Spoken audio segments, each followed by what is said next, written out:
Jennifer, is Scientology really striving to become the only government in the world? If so, it is no wonder the German government is so hostile towards them. If there's one thing you can't do here, I live in Germany, it is going against the Constitution. Yes, Scientologists definitely want a government that they run, that they're in charge of, that uses Scientology, organizational procedures, guidelines, all the rules that Hubbard laid out for how organizations should work. And they truly think that government is this, monolithic, more, massive nonsense and bureaucracy and craziness, and that we could sort it all out so quickly if they would just put us in charge, right? I mean, it's almost Trumpian in its simplicity, kind of like with the healthcare thing. When Trump got into office and he's like, oh, healthcare, who knew it was so complicated, and we're all like, everybody knew? It's kind of like that with Scientologists' view of government. And this comes right from L. Ron Hubbard. This is why I thought this might be worthy of commenting on. L. Ron Hubbard tended to make very broad, sweeping generalizations about government, about religion, organized religion, about history, philosophy, science especially. And it just in one or two sentences, he would just completely dismiss whole disciplines of knowledge. Biology, all they're doing is classifying things. They don't know anything.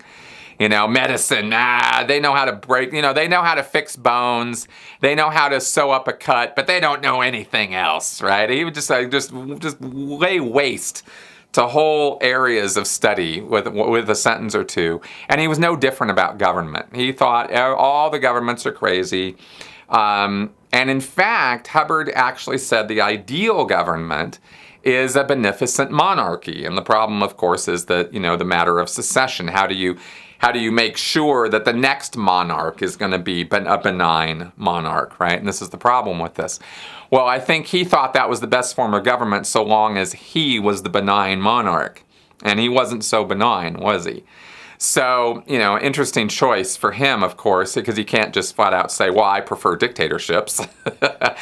But this was an argument he made a couple times, and he said it was based on conversations and stuff that he'd had with others.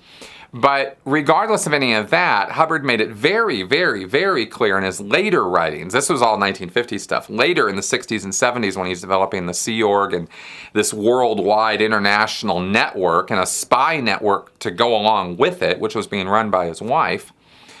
Once all that was developed, then none of the governments could possibly be anything but enemies of Scientology, directly opposed to what Scientology is doing, and utilizing psychiatry to enforce their aims on anybody, to enforce their will on anyone. So Hubbard had the idea, and he would say, out loud and in writing, that psychiatry was used to just go pluck people off the street and throw them in a mental institution, no more problem. And this was what government dissenters, political extremists, this kind of stuff would be picked up and taken away. So I shouldn't say extremist protesters, I meant, right?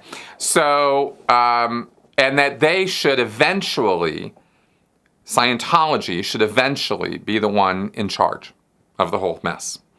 And there's really not a lot of question about the fact that was Hubbard's intent. So the German government is absolutely spot on in noticing that in the dogmatic materials of Scientology and saying, hey, what's up with this? This is awful anti-government. Yeah, it is, because Hubbard was anti-church, anti-government in a big, huge, monstrous way, and he was sure that his way was the better way. And of course, we know from the structure and success of Scientology organizations that they are a madhouse mess. And that Hubbard's ideas of organizational sanity or structure are crazy and they don't work. And you have to alter them and modify them and change them enormously in order to get them to work. And so Hubbard's visions of a Scientology government would end up looking like North Korea, as we've said before. So anyway, that's kind of where Scientology's coming from on that. And there you go.